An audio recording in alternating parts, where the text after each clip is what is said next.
Hey, what's up everybody? True Boxing here. Thank you for coming back to get hit with the truth. So today we are continuing my 2022 year-end top 10s as we are going to look at my number 7 junior welterweight in the world right now at 140 pounds, the undefeated former interim lightweight champion Ryan Garcia.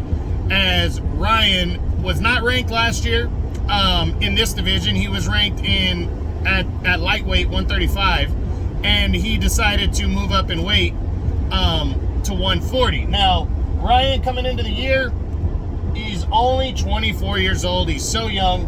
He is 23-0, 19 knockouts.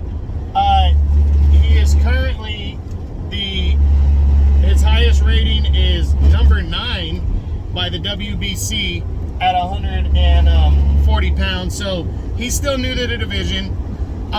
He was still on the verge of deciding what he wanted to do, and he returned against Emmanuel Tago earlier in the year.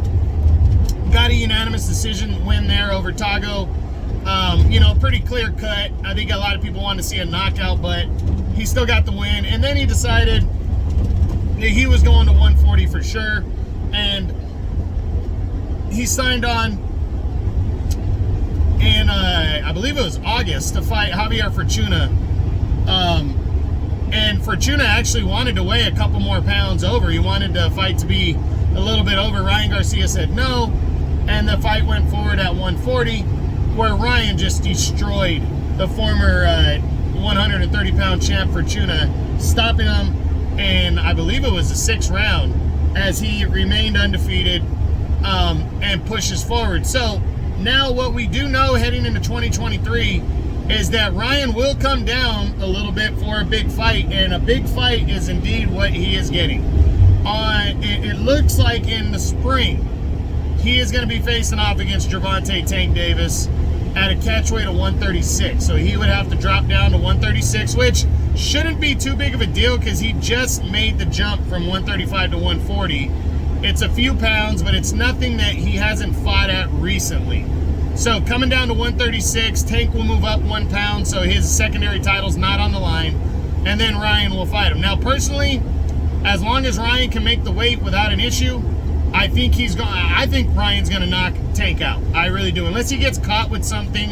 Which, hey, I do believe Tank's a very live fighter in this fight.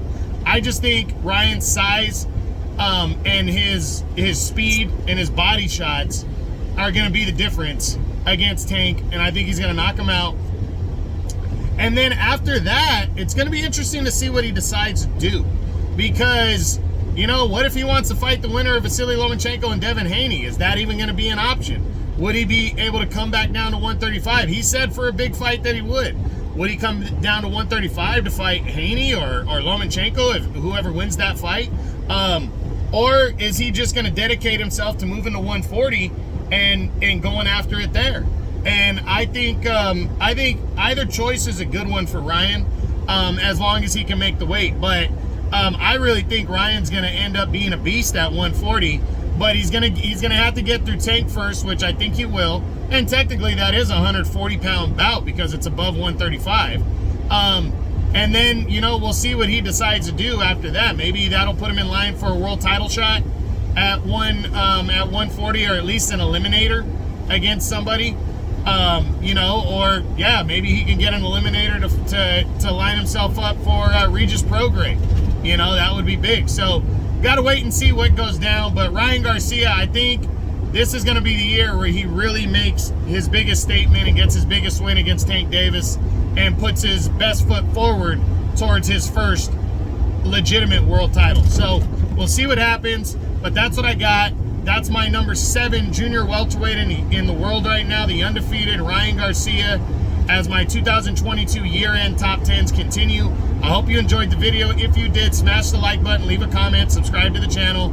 I appreciate any and all support. This is True Boxing. You've been hit with the truth.